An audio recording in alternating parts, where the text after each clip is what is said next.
حضرت انس رضی الله تعالی عنہ نے روایت ته فرمایي چې نبی کریم صلی الله علیه وسلم فرمایلی چې کله د شب قدر شپه وي جبرائیل علیه السلام د فرشتو په جماعت کې راځي او د هر هغه بنده لپاره د رحمت دعاګانې غواړي چې هغه د الله په حضور کې ولاړ وي او عبادت کوي یا د الله ذکر عبادت کې مشغول وي.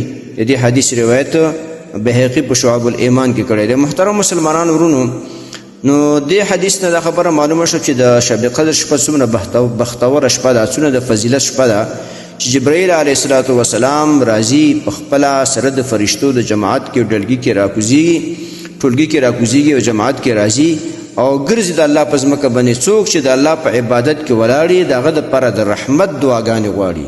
څوک چې د الله په ذکر کې مشغوله وي هغه دپاره د رحمت دعاګانې غواړي. ذکر کې تلاوت اعلی ذکر دی، څوک په تلاوت کې مشغول وي هغه دپاره د رحمت دعاګانې غواړي. په دغه شپو کې څوک ختمونه کوي، تراویح کې ولاړي، د الله عبادت کې په ښه صحیح طریقې سره ختم کوي، نو هغوی دپاره الله جل شانه د رحمت دعاګانې غواړي.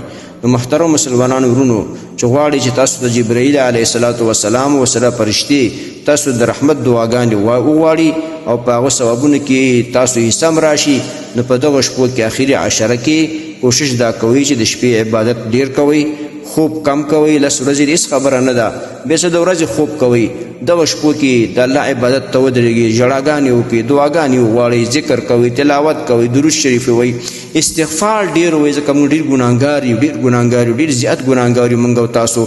ډېر زیات استغفار ووایئ، استغفر الله ربي من كل ذنب واتوب الیه، استغفر الله دا ډېر کوئ او توبه وباسئ. په خپله ژبه کې دا توبه وباسئ. الله ته وایي چې ما معاف کا، زه ګناهګار یم، بدکار یم، سیکار یم، تا ته مې لاسونه نیولي، بختورې شپې دي، الله ما معاف کړي. دا دعاګانې ډېرې غواړئ.